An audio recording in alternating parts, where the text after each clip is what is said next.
everyone. It's a pleasure to be here. Many thanks to the organizers, Mridul and Tirthankar.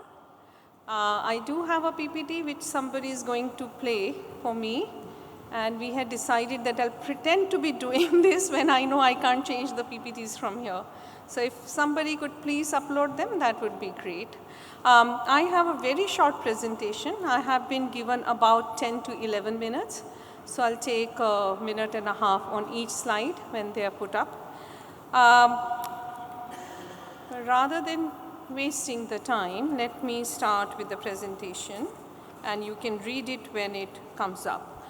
So I start with a few questions and I end with a few questions. The questions that I start with are very simple. Has India become more stable macroeconomically in the last few years? And the answer is yes. But is India an exception? Is it the only country that has become more stable macroeconomically? And there the answer is no. A whole host of emerging markets have become more stable over time. When I say over time, I really mean last 2 decades. Right after the Asian crisis, almost all emerging markets strengthened their macroeconomic frameworks, which resulted in more stability. And the end result is you don't see a typical BOP crisis or a sudden stop crisis happening in almost any emerging market. So much so that around the mid-2000s, the IMF had started to worry about its business model. You know, if countries don't undergo crisis and they don't seek funding from the IMF, then what will the institution do? But have things changed since then? Do evolving disruptions mean that they will pose a challenge to the stability that we have come to get used to in the last 2 decades? And if so, what should we do about it? And what is the next generation of macroeconomic frameworks that countries such as India and other emerging markets should be looking to build?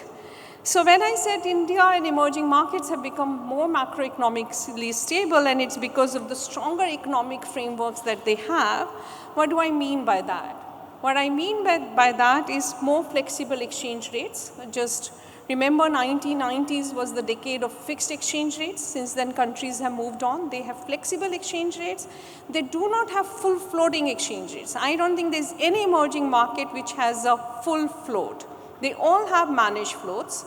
They have stronger fiscal positions and which have been built under credible fiscal frameworks. Yes, COVID has disrupted the overall trend on stronger fiscal positions, but I'm taking a 2-decade view, so it still holds.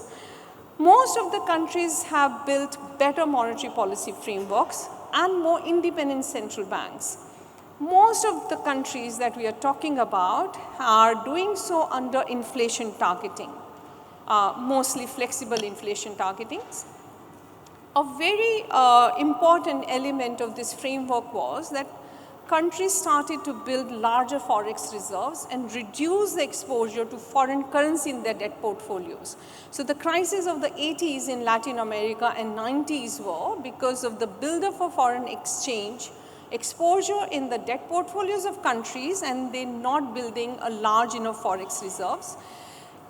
Bank regulations have become more prudent as well, especially after the global financial crisis of 2008-9 and the European crisis that followed in the decade after. So as a result of which, there is more macroeconomic stability all around us and not just India. So India has certainly become more stable as well. Just remember the last time it had a full-blown crisis was more than 3 decades ago in 1991. And since then, India has been doing exactly what I laid out on the previous slide, which is a better monetary framework, better regulation of the banking, a large forex cover. It continues to be quite cautious about building forex liabilities, One area in which India stands out compared to other emerging markets is its very large debt and deficit numbers. But because of the way they finance it, it has not been a macroeconomic risk. So therefore, for most part, India has been stable. It has not had a full-fledged crisis. Instead, what it has had is what we call emerging market sell-off episodes, which impact all emerging markets at one go, and India has not been immune to those. But compared to the BOP crisis or the sudden stop crisis, these are short-lived. They don't become systemic. They do not have a very large impact on growth rates, and they are the kind of crises that do not require assistance from the IMF. And so will this macroeconomic stability continue? Absolutely, in foreseeable future, and the reasons are strong frameworks and institutions that have been built in the last 1 decade. FRBM not in the last 1 decade, it has been about 2 decades old. Inflation targeting 9 years ago, IBC code, and in some of my presentation, I show how the Indian economy has also become more resilient to the generic shocks which have impacted its growth rate in the past. Oil prices. Oil prices themselves do not get impacted a whole lot by geopolitical tensions or economic news. And in addition to that, they do not impact the Indian growth rate as much. Agriculture has become more resilient to rainfall at least. International capital flows remain as fickle as ever, but the country has learned to cope up with that, and there has been a period of political stability. In addition, there is a commitment to macroeconomic prudence in the governments, in the regulators, in the central bank, as a result of which macroeconomic stability is likely to continue in foreseeable future. What about the evolving disruptions? So what kind of disruptions are we talking about? Here I have listed 4 geopolitical, and I call it trade under Trump or everything else under Trump. It is a big shock. We don't know how it will get unraveled and what implications we will have. Increasing financial integration and ever more frequent episodes of what I'm calling emerging market sell-off, which get triggered by global risk aversion. Climate change is an event that has been building slowly, and its implications are not fully understood, but also technological adoption and what it means for growth models of the countries, of all emerging market and developing economies, and also what it will do to employment. The question is, why should we discuss these disruptions in the same breath as we are discussing either macroeconomic stability or the toolkit which is useful to address cyclicality of an economy, which is fiscal and monetary policy? To my mind, all of these disruptions and risks are more structural in nature, and the way to address them should be structural in policy as well, structural policies basically. How you evolve your trade policy, how you evolve your geopolitical relations, building climate resilience in the economy all along, and reforms to continue to elevate the competitiveness of the economy while keeping your own macro house in order. What is the role of fiscal and monetary policy? Limited when it comes to addressing these challenges, except that these challenges mean that the ups and downs of growth rates and other economic variables can be wider, which means you need nimbler and more flexible frameworks. But it also means that you need policy buffers at all times to be able to use them when any of these shocks hit in isolation or cumulatively. So what are and I think I'm ending with this slide, second last slide. So what are the evolving issues that interest me? The issues that interest me are the following. I don't have an answer. It's for the audience to think about and maybe the panelists to dwell upon.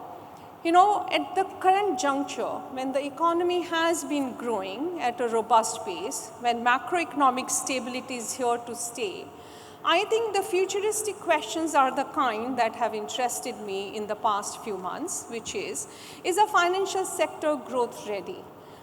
Do we need to make the sector more competitive, especially when it comes to the banking space?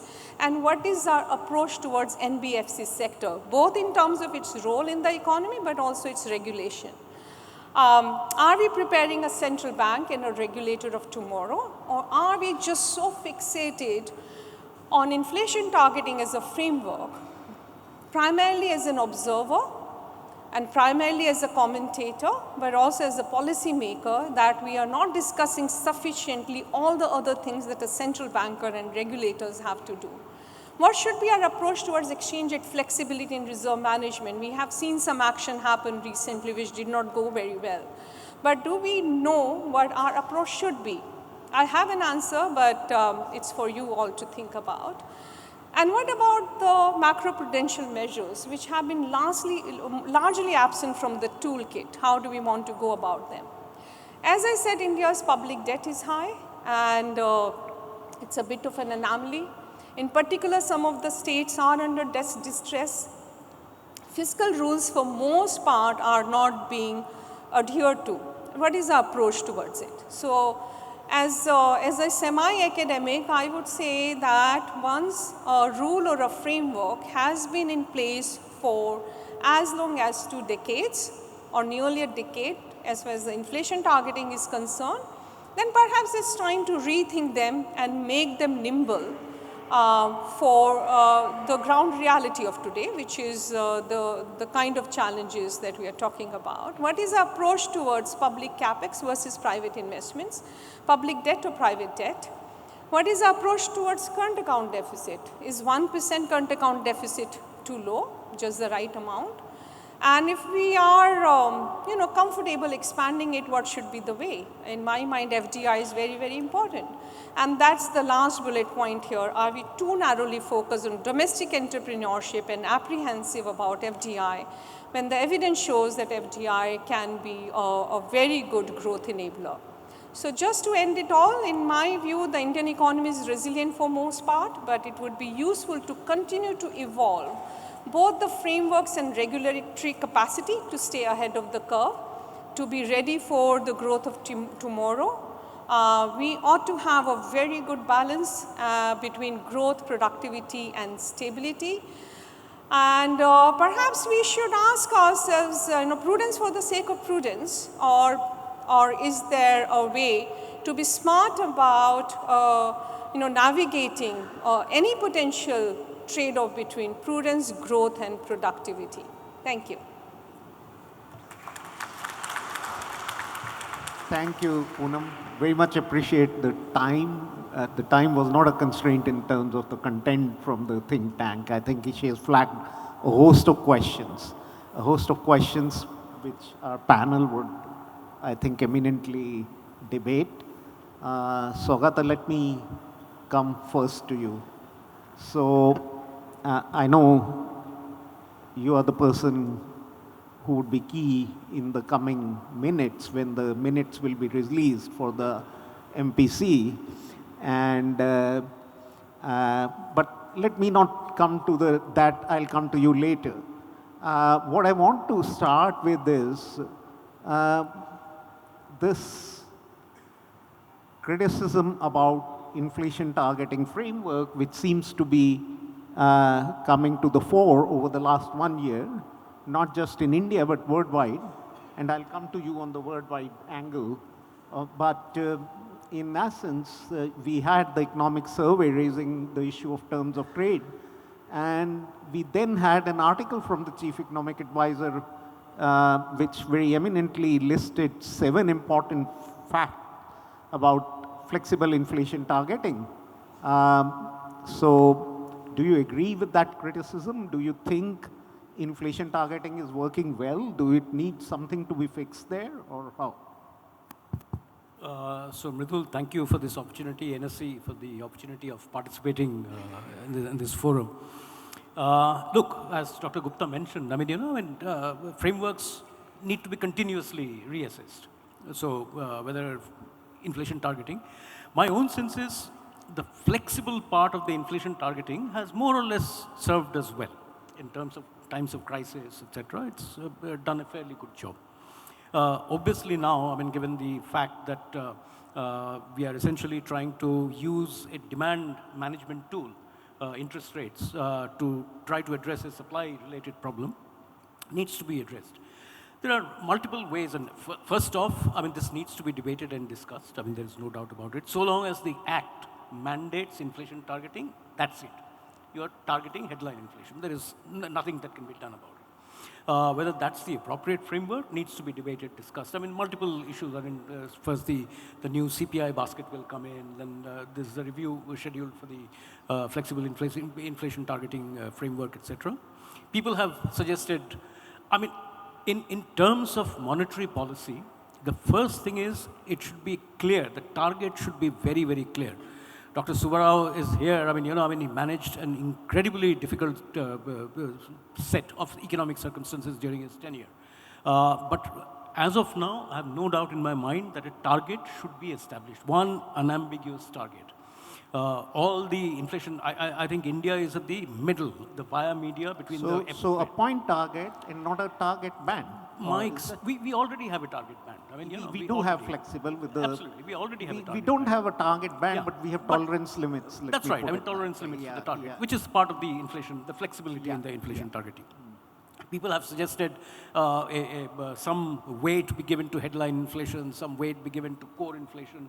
Again, so that the point is, so long as the target is given, so long as markets anticipate, because that's a very critical part of transmission of monetary policy. So long as that is established, I think we are okay with looking at, but I do not think we should go back to the old multiple indicators approach in terms of monetary policy. That's good.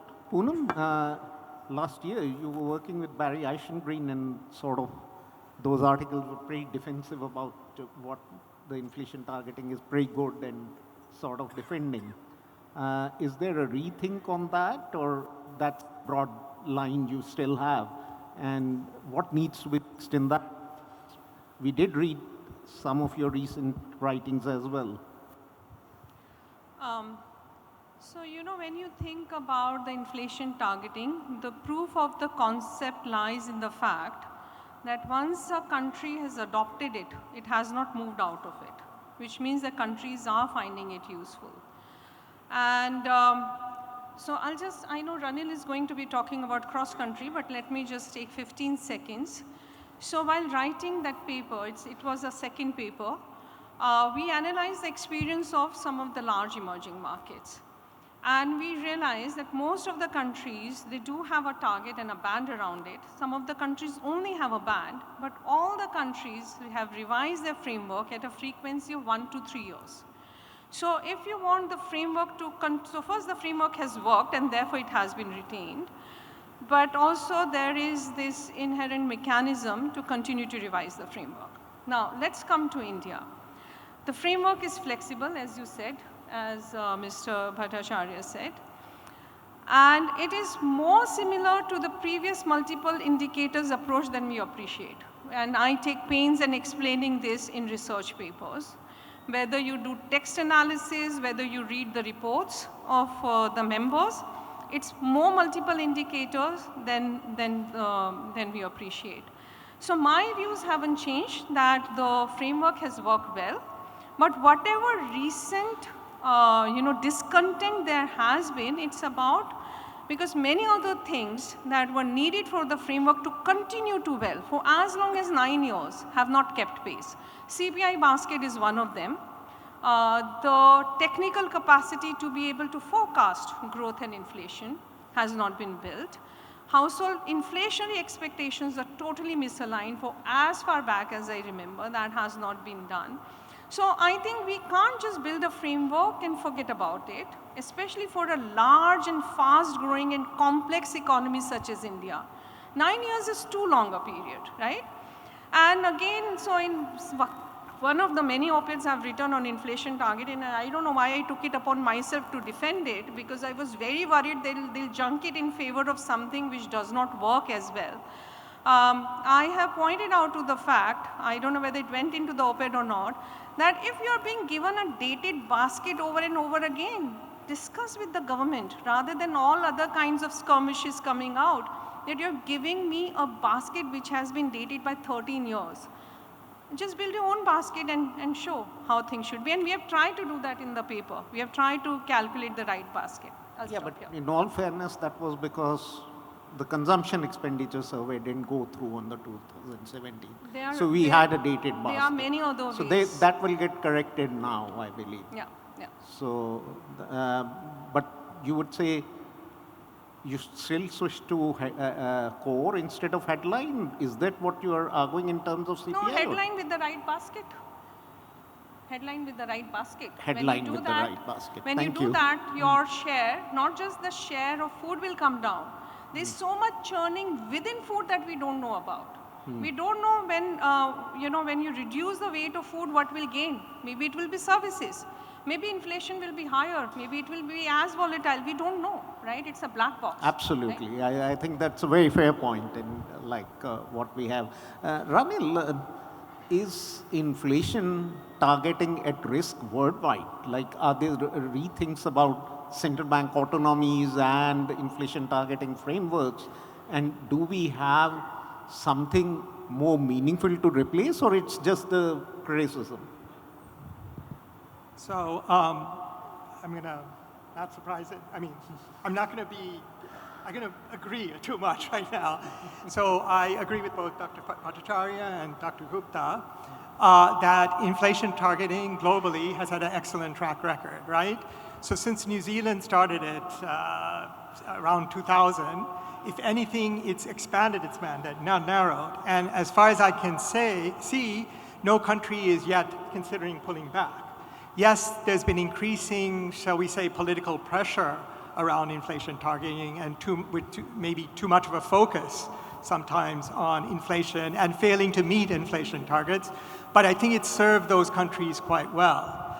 The international experience also is, it is primarily a headline inflation target, right?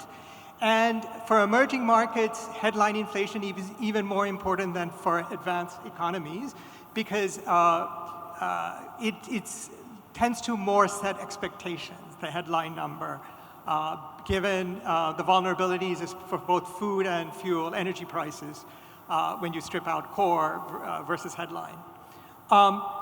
That all said, I think the international experience also says to take advantage of the flexible aspect of inflation targeting. So one of the first lessons New Zealand learned when they moved to inflation targeting is they were too focused on near-term inflation targets.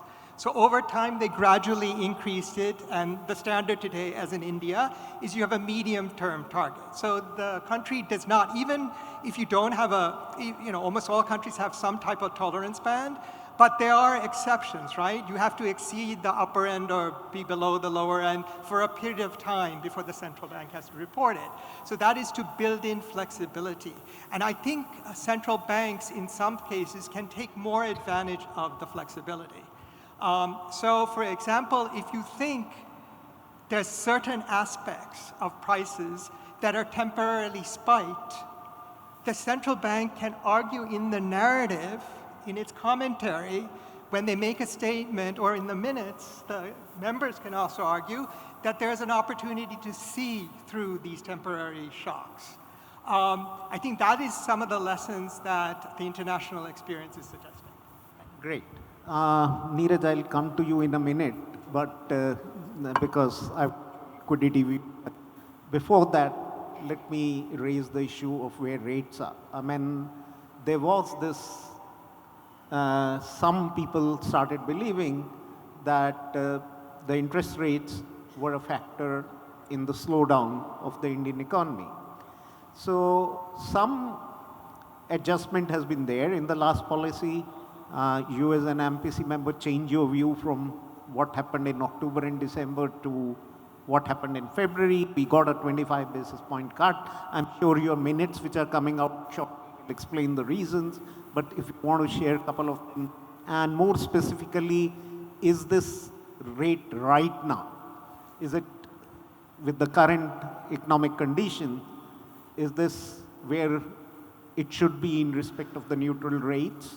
Of course, you have a right to say whether it should be accommodative, below the neutral or higher than neutral, but where do you see this? So I'll keep this very short. I know you're trying to extract some forward guidance out of, so I mean, the first thing is the forecast inflation trajectory, whatever, both of the Reserve Bank and the survey of professional forecasters, a bunch of economists who responded, both of them show a very, very close, a very, very converged rate coming down to about 4%, 4.2% at the end of FY26. That's what gives me some comfort. There are multiple risks in this current environment, as you know. So, I mean, since the December policy, and people say that, maybe in December you use this as a currency defense mechanism. It was not. I mean, in December, the last inflation print was 6.2%, which was above the upper band of the inflation target. It would be really, cutting rates at that point in time putting it mildly, would not have been good optics. So that's what comes in now. Very briefly, MSME rates. I had written this in my last minutes in the December meeting. I think the minutes are just out. So the cuts. Smaller companies do pay a significant part as part of their interest cost. So it's going to help, and particularly now that MSME rates are repo linked, EBLR linked, its transmission to that segment is going to be very rapid. Neeraj will talk about this. So that are probably the two reasons that gives me some comfort. Policy at neutral, because that gives you that optionality of the next step. So, given the current circumstances, it would have been premature, I think, at this point in time, to go to accommodative from the neutral. So, you still have space? It will depend on the forward-looking data. Absolutely. Very, very data-driven. Okay. Poonam, do you have a view on this? Where the rates are? I generally stay away from talking about monetary policy because I think there's so much more that matters for growth. And again, there is an obsession about each MPC and each policy rate, which means that many other important issues have been crowded out with the euphoria that gets built around this. So I've stayed. Fair point. That's okay. So, Neeraj, I'll turn to you. My own view was that maybe it was not so much the rate issue, but the liquidity issue. So, with inflation at 6.2, it's hard for a central bank to cut rates when the target is 4, so it's above the tolerance limit. If you wanted, you could have cut that in October, but maybe it may have been a close call. I don't know what were the paramount, whether enough forward-looking assessment was there at that stage or not. Q2 results were not out at that juncture. But liquidity was obviously tight. We are today seeing a reserve money growth of 4.1% year on year. So not enough primary money is getting created. So how much do you think that had an effect on the slowdown? And was the liquidity crunch essentially because of the Forex operations?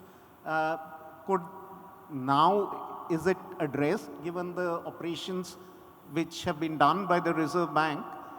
Or is it still disruptive? Liquidity is disruptive to the production processes. So more needs to be done? Yeah. Thanks, Mridul, and thanks to you and NSE for giving me this opportunity. Before I launch into my liquidity conversation, just a quick set of data points for our audience. Poonam talked about the fiscal deficit and the debt to GDP ratio. I just want to share some data with you. India's public debt to GDP ratio is currently at about 83-84%. OECD average, not OECD, Euro area average is 88%. France is at 97%, UK 92%, US at about 113%.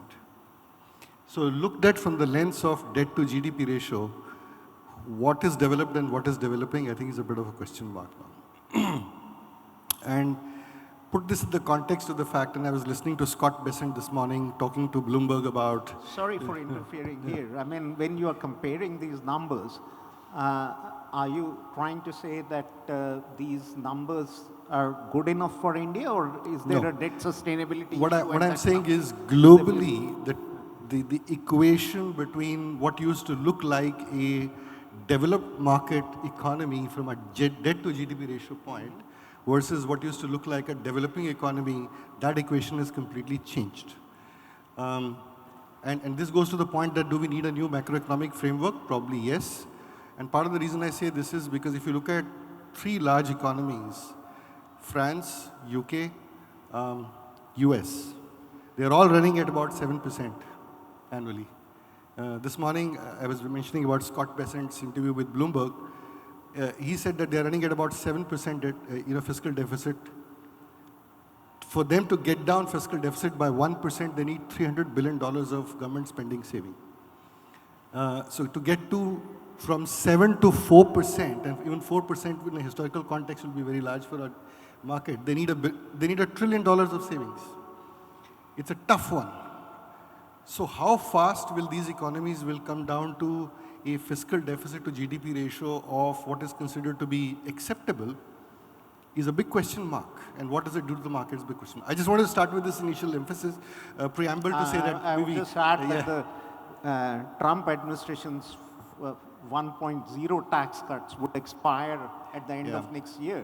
So we need to see what happens to the US debt sustainability when those numbers are. So my point is that a lot of what Doge seems to be doing seems to be a bit of a maverick thought process, but you look at it from an American fiscal sustainability point of view, it seems like there is no choice. Where is the choice, right? So now come back to your question on liquidity. I think the biggest culprit, if I may use the word, in the dramatic change in the liquidity equation that we have seen is RBI's foreign exchange operations. If you just share some data with you, in September, around 27th September, our FX reserves were roughly $705 billion. We're currently at about 600 So we've kind of lost about $45 billion in terms of reserves, right? That reserves contraction, if the money supply had to remain the same, if the reserve money had to remain the same, this level of reserve contraction would have basically meant that Reserve Bank replaces this asset, which is called NFA, net foreign currency asset, with a net domestic asset, right? That hasn't happened. So Reserve Bank has not actually replaced the loss of NFA with an equivalent amount of NDA. So they haven't sterilized the flows. They haven't sterilized the flows. Whereas I did read from the Reserve Bank earlier that they had almost fully sterilized the flows. But So the way, numbers. Again, there's a bit of a technicality here. At the end of the day, no bank defaults on CRR, which means that every day Reserve Bank supplies the liquidity that the banking system needs through its variety of instruments, whether it is VRRR, STF, MSF, etc., etc. So the question always is, what is the level of sustainable long-term liquidity that is being provided to the system as against, say, an overnight operation or a short-term operation? An overnight or a short-term operation to cover up for this unsterilized loss of reserves creates liquidity stress in the system, right? So if the sterilization also needs to have a timeline to it and a tenor to it. So what's happened in the current context is that a lot of this sterilization is effectively happening through provision of very short-term liquidity, which is overnight VRRs or 3-day, 5-day VRRs. The recent set of interventions by Reserve Bank have actually extended the tenor of it. They've started providing a lot more liquidity through 45-day, 54-day VRRs. And they've also started doing open market operations of longer dated securities, so which means that they have taken the steps to inject more long-term liquidity in the system. But given the loss of reserves that we have seen, and there is another complexity to this, that there is a forward sales also that they have done. And that equation is turned by almost $70 billion, correct. So at some point in time that, if the flows, capital flows don't come back in, that will convert itself into a further loss of reserves, right? So the cumulative amount of long-term liquidity that Reserve Bank needs to supply to the market, in my sense, is maybe of the order of 3 to 4 trillion INR, 3 to 4 lakh crores, right? And the long-term liquidity that they have supplied so far is far, far short of that requirement, which is why, while Saugata talked about the transmission of the rate cut into the borrowers, for the banks as borrowers, there has been no transmission. The money market rates are pretty much there where they were before the rate cut. So today, as a bank treasurer, when I borrow in the market, I'm actually borrowing at the same rate pre-rate cut. It hasn't made a difference to me. So I think. So where do you see INR USD, say, 3 months down the line and 6 months down the line? It's a very difficult question. I mean, I wish I had the crystal ball to answer that question. But again, if you can give me like 30 seconds, I'll share some data with you. We typically look at rupee's performance under an EM basket. From October 23 onwards, and I'm using October 23 because that's the time the Reserve Bank embarked on a steady currency, quote unquote, strategy. To now, EM FX basket has depreciated by roughly 4.7%. From that point to now, rupee has depreciated by roughly 4.2%. So if you look at the measure of how much rupee has depreciated in this period of time, we're pretty much in line with where the EM basket is. But of course, people start looking at RER valuations and stuff like that and arrive at a different answer. There's no one clear answer to this question. I think rupee will continue to be under pressure simply because we are at a point in time when, even though our current account deficit is very well behaved, we're less than 1% of GDP, there is a complete dry up of portfolio flows. There is a complete dry up of FDI flows. So a capital account is a serious problem. But at least the reversal of FDI has stopped in the latest numbers. That's right. So FDI numbers are close to zero. We've not added any FDI in this period. Yeah. I think a lot of rupee's performance from here will depend upon what happens to global portfolio flows from here until over the next 3-4 months. And that's clearly a function of what dollar does. And that's a long story in itself, so I'll stop here. Okay, Poonam, what about, or maybe Ranil first, what do you see as equilibrium exchange rate for India, and whether exchange rate is an automatic stabilizer and we should allow it to be flexible is my question to Poonam after that. Sure. We don't make an estimate of what the equilibrium exchange rate is. We actually are supposed to look at this, but we do it kind of a different way. We look at what is... You do have IBA and... I know, that's what I'm going to explain. So what we actually look is at the current account deficit, right?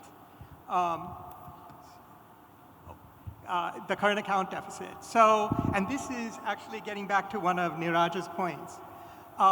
So the way we look at what is a sustainable current account deficit for India is traditionally we've thought a 2 to 2.5% current account deficit is sustainable for India, and then we kind of back out what that means for the exchange rate. But it's not a direct estimate of what is the equilibrium exchange rate. It's more what is an equilibrium current account deficit.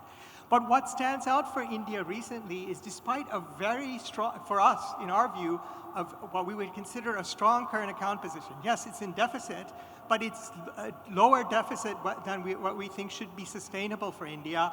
Why, in recent times, has the balance of payment situation deteriorated in the last quarter or so? And it gets back to what Neeraj said. It is this shocking development for India that when you look at FDI on net, right? When you look in gross inflows, repatriation of FDI, that's really what's picked up. And finally, Indian FDI investment abroad, it's been zero. So yes, you always have portfolio inflow volatility, but what's really different and interesting right now, and one issue we're trying to look at is why net FDI has dried up for India. When India is the fastest growing large economy in the world, and thus should be attracting a lot of FDI. But that could be a function of the valuations where equities are, and it could revive in the period of time. It's also the risk aversion which set in after the global geopolitical change in US activities and what the Fed was doing, the interest rate differential. So all these factors were behind this. Can I just come back? I mean, historically on India, the interest rate differential, if you look at it, has an impact, but traditionally what matters for India is also its growth, right? Especially for FDI. So whereas for other emerging market Asian economies, I'd be more concerned about the interest rate differential. For India, a large concern has to be about growth and growth prospects. Fair point. Poonam, the exchange rate flexibility, how should we have the exchange rate regime? It's true what you said, that emerging markets can't have freely floating. Yeah. So again, given the kind of work I have been doing, I don't know, 25 years since I completed my PhD has been on similar issues. And it's important to look at both India's long-term experience and experience of other emerging markets. So since the early 2000s till now, emerging markets, including India, have become increasingly more open to capital flows, which means that they are impacted by inflows and outflows. And the way to handle the impact is through a combination of exchange rate and reserves. You cannot rely on any one of these two variables and handle the capital flow cycles well. So in India, for example, in the last 20 years, there have been two periods when the burden of this adjustment was given to one of the two variables. So you would recall, Mridul and many others would recall, that right between the global financial crisis and the taper talk, there was an effort by the RBI to not build reserves and let the exchange rate be the sole shock absorber. And it resulted in reserves being stagnant in absolute terms, not even as percentage of GDP, and they declined as percentage of GDP. Exchange rate became excessively volatile, and India was impacted disproportionately by the tapering talk. Current account deficit was high, inflation was high, reserves buffers were not built, and current account deficit, I've already said, etc. Real exchange rate had appreciated. Another similar period we saw was in the last year or so, when the sole adjustment became the reserves. Exchange rate was kept flat. And again, for most part, it has not been an ideal situation, right? So an ideal mix is you are adjusting through both. The exact component is not well determined, and this is something that the central bankers have to figure out. So some volatility in exchange rate is needed. Extreme volatility does not work well. You have to build your reserves and you have to use them when it's the time, and it's a combination that works. You asked about the fair value of the exchange rate. I think maintaining your real exchange rate is not a bad idea, right? You cannot become competitive for a long period of time working only through your exchange rate. It has to be matched by real competitiveness. To say that let's just let the exchange rate become, depreciate and we get a bigger share of the global trade market, for most part it does not work like that. You have to have real competitiveness. And I think for most part, being within a tight range of your real exchange rate is not a bad idea. Okay, we have another 10, 15 minutes, so let me go fast. Are reserves optimal, or are they excessive? Are they costs? So we do make an assessment of that. So for India's context, we kind of, for all countries, we have, or all emerging markets countries, excuse me, we have a range that is, so we have a metric that's based on things like debt servicing needs. It's based on actually exports, not imports, and a couple of other things, the broad money, measures of M2, et cetera. And for India, the latest assessment is it's within the range, towards the lower end of the range at the moment. But saying that, your second question was, are there trade-offs, right? So in this context, at this stage, I wouldn't say there are trade-offs, but if reserves do go very high, there are trade-offs. There's opportunity cost to holding reserves. There are ways to measure the opportunity costs, looking at interest rate differentials, et cetera. But also a different way to think about it is there opportunity costs overall in terms of investment in an economy? So I got it. This is very, very interesting that you're finding reserves not excessive. I mean, I think the fund really has changed its view after Geeta Gopinath's integrated policy framework, and we appreciate that because with the trilemma which we face, I think reserves also become an important issue if you have too much flexibility in exchange rate, and that's what Poonam also agrees. So there has to be some blend of it and stuff. Okay. So can I add something here? Sometimes Poonam and I appear to disagree, but it's on the nuances. So some people believe the IMF just wants purely flexible exchange rates. No, as you pointed out with Geeta Gopinath, and even before Geeta Gopinath, but she has enhanced it. There is agreement that sometimes exchange rates need to be managed. We do. I think sometimes it's on the degree. She said, Poonam mentioned earlier, when it becomes excessive. I think that's where sometimes the disagreement comes in. She's dying to add something. I wanted to shift to the fiscal because we are running. But very quickly, I can't let Ranil go without taking a jibe at the IMF. IMF is evolving in its view, and that's great. It's just that they're always behind the curve. They learn from emerging markets than the other way around. So, good. So just to say, we like learning from emerging markets. So fair point. But let me now turn to the fiscal. And we had Neeraj raise the issue of debt and stuff. You raising issues about fiscal rules. Also, you wrote today about the state finances. What about the center's fiscal rules? In the budget, is it the fiscal rules have been reduced to a single number of the debt? Is it something good? Is it something which has its own risks about the future fiscal sustainability? So, at NCER, we have been really investing a lot into understanding the states, and that work will start coming out now. So, as I mentioned, India's fiscal deficit and public debt is high. US, France, Japan are not the right comparators. India is an emerging market. That's the asset class. That's what you compare it with. You're not issuing the hard currency, et cetera, for Neeraj. So now, as I said about rules and frameworks, it's important to have them. It's also important to evolve them.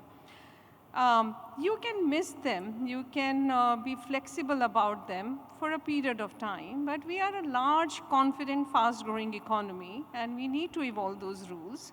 So you're right, about the FRBM in the union's budget. It's just that nobody has written about it.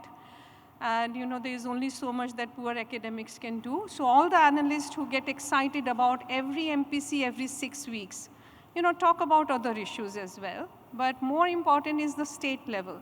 So we, as a part of this work, we have actually looked at the adherence to fiscal rules in the last 20 years by all the states. And the compliance is mixed. And it's interesting, of course, the states which are doing well, both economically and fiscally, have been adhering to the fiscal rules. And then they're serial violators. Then the question is, what do we do about them? Given that I'm a long-term rules and frameworks person, I would say there is a need to look at them holistically. And what I've written in the op-ed is the issue is not getting as much attention is because its costs are hidden. The potential growth rate that we can attain when there is better spending, when there is more private sector spending, when there's more competitiveness, those costs cannot be measured. And therefore, we are a little complacent about the status quo. Okay. Do you want to add to this? No, so to Poonam's point on whether we should be comparing between developed world and emerging markets on a fiscal sustainability point of view because they can get away with their hard currency status. The only point that I would like to say is that where we are currently from a geopolitical standpoint, and the classical, this weekend we're going to have German elections, and one of the strong discussion points in the election is that should Germany do away with the debt break rule, which is basically stopping it from issuing or going overboard on its fiscal spending. And given the events that have unfolded in the last 10 days, I would say, I see a very strong push to increase fiscal spending across the world. And I think that's the reality that we're living in. And in that scenario, yes, we are in an EM economy. We will be less, there will be less tolerance about our fiscal mismanagement, but there will be pressure across the world to do more and more of fiscal. And in that scenario, how will the rules of macroeconomics will be written out is the point that I kind of leave for Saugata, debate. how do you see the fiscal impulse, and is it a factor you would raise in the MPC discussions? So the monetary policy, how should it view the fiscal impulse? Coming from this budget, I'm sure you would have taken an assessment of, but also from the angle of future fiscal rules issue. No. So very briefly, I think India's the fiscal dominance that used to happen in India over monetary and other policies, that has significantly come down. I mean, to this government's credit, I mean, they have been very, very fiscally disciplined. My own sense is there is a issue of sustainability. It's not in terms of default or anything. I mean, I think net of the 41% that devolves to states, I think about 20 to 22% is spent on interest. This is just not sustainable. There is too much revenue expenditure, and that is cutting into other development expenditures, which I think at this point in time is critical for sustaining growth. Growth is the primary target, which overshadows everything else. Inflation, of course, I mean, is inflation. Well, I mean, I'm not talking from a monetary policy perspective. That's my mandate, inflation. But I'm saying that right now, my own sense is we are lower than what at the potential growth output, and for that, I think the fiscal side needs to be even more. I mean, you cannot cut beyond a point, but I think we are going in the right direction in terms of the fiscal frameworks that the government has put in place. Okay. Let me now turn to the final. Before that, since we are very close to completing the Article 4 and the FSAP, would you like to give some general perception about macro-financial risks in India? I cannot really do it in the context of completing the, as Mridul mentioned, actually the IMF board meeting on Article 4 and FSAP is today, so tonight India time. So unfortunately, I cannot comment on that. Fair point. So that's okay. Let me turn to the financial regulation aspects.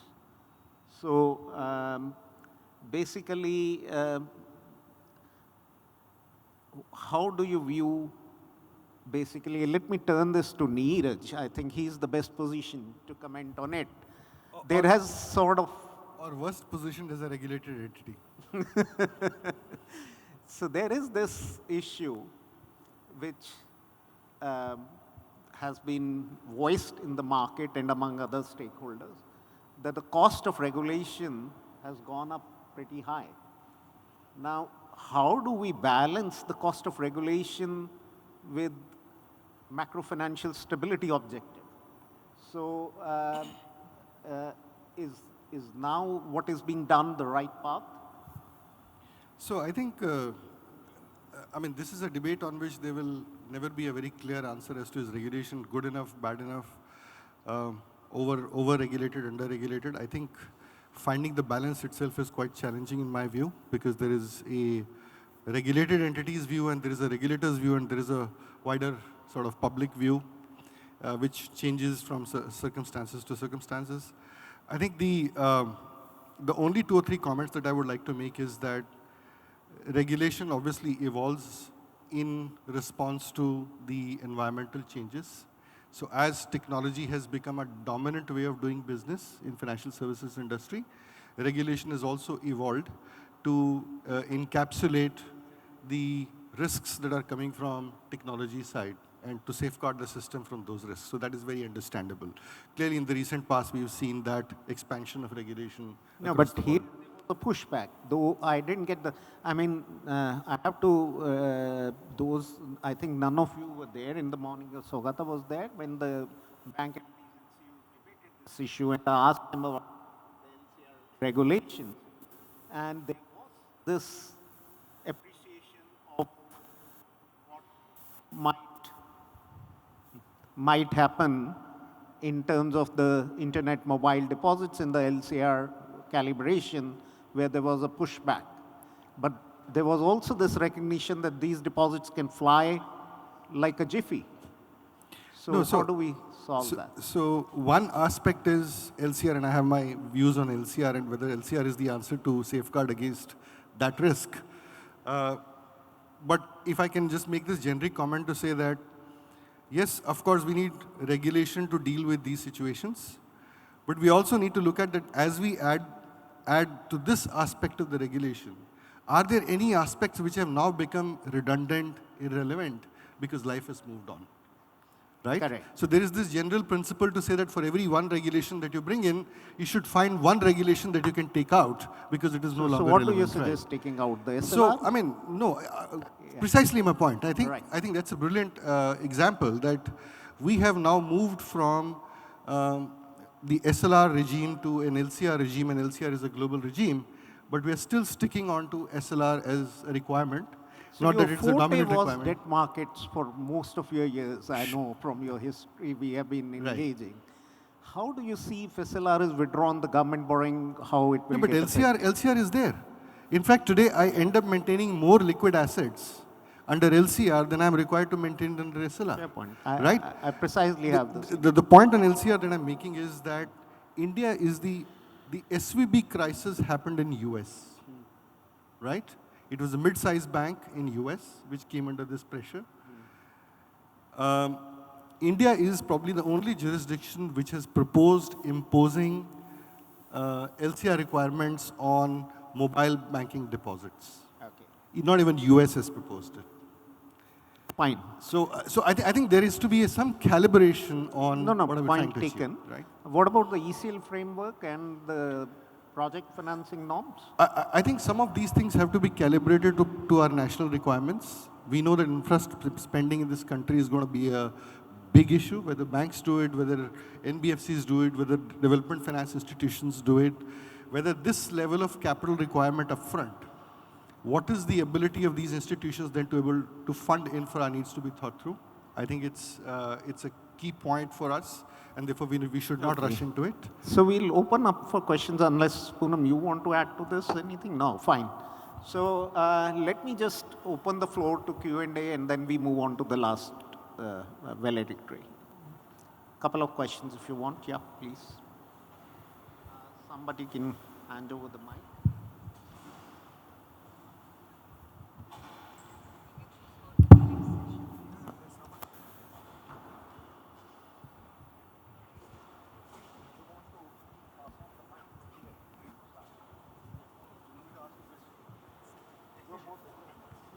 Hello. Yeah. Very interesting discussion. So I'm Sargam from IIMK.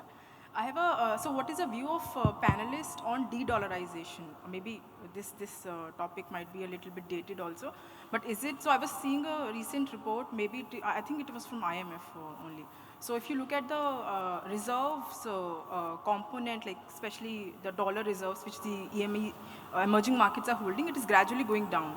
So do you see that de-dollarization is really happening, especially among the emerging markets? And this recent effort, which I think one of the panelists was talking about, this unsterilized loss of reserves is part of, maybe subtle part of this whole de-dollarization effort, which emerging markets are doing. So Ranil and Poonam.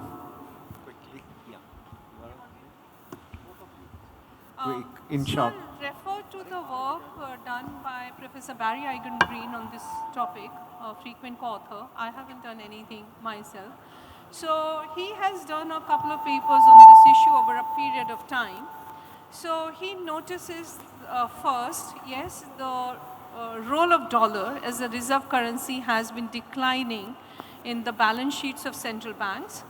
But the decline is small and gradual, which means that dollar remains dominant. Second is what kind of currencies are replacing dollar in the central bank balance sheets. And these are non-traditional currencies.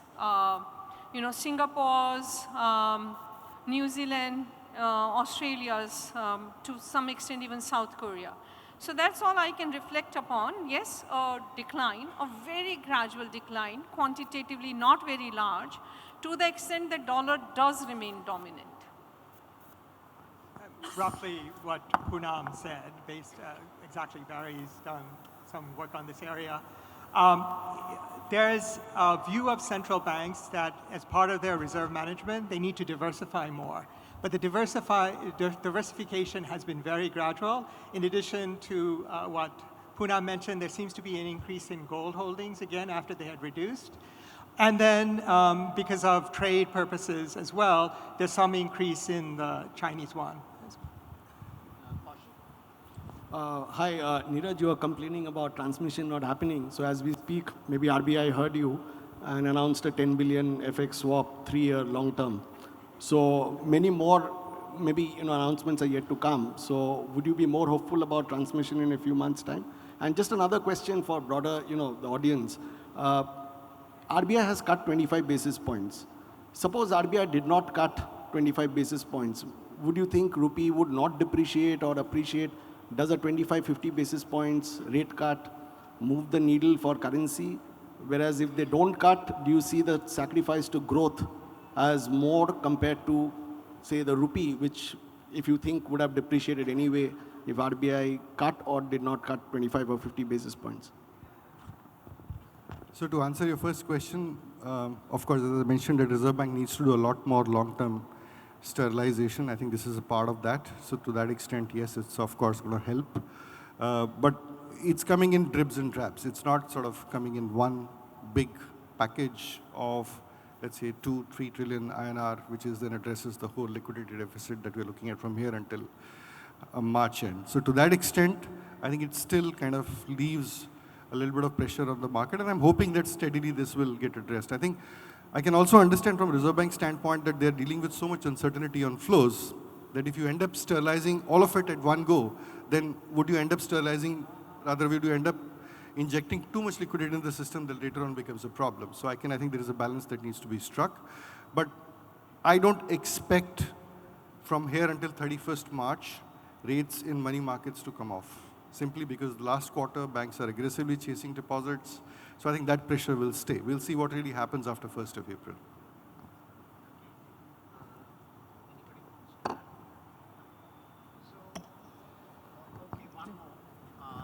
Yeah, the last question. Good evening, panel. I'm Harshad. I'm a student at IIMK. So I have a question from a regulatory point of view. So over the past few years, we have seen a rise in consumerization of credit in India. And now we are seeing that some of these have started turning into NPAs. And given these are uncollateralized lendings, what does this say, what is the way forward with respect to stability, given that we have just come out of a NPA crisis in the previous decade? Harshad, can you just again spell out the full question? Why don't you come ahead and do that? It's not quite audible here.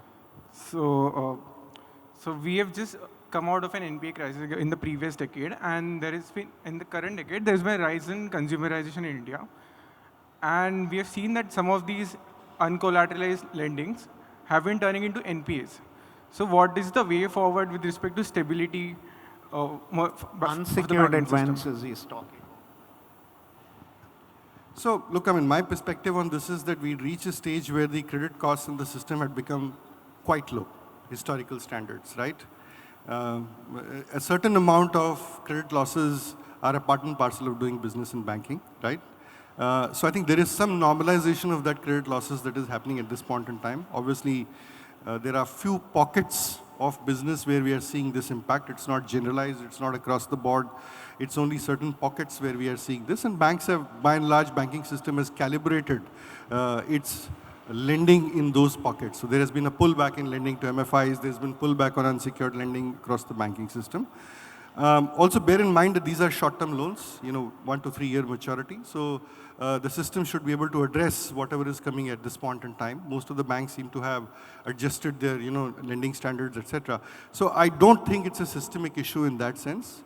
I think we have a little bit more sensitivity to it because we're coming off a very, very low credit cost environment, right? And suddenly some of these costs are coming back into the system. So ideally, if we would have got an ECL framework, the expected credit loss framework, then this question would have been better addressed.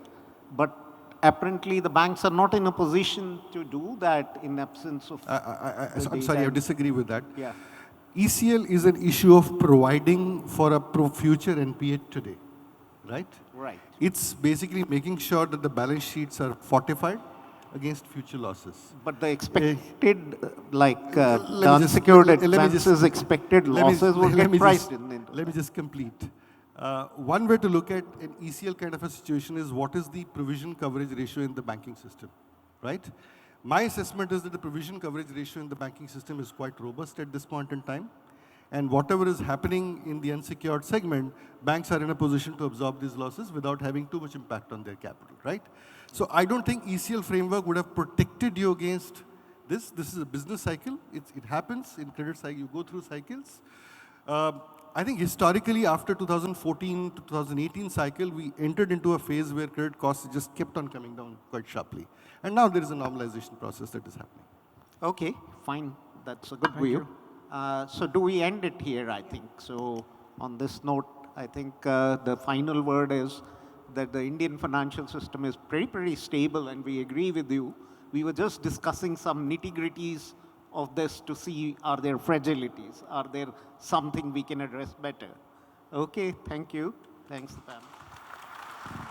Thank you so much to all the panelists.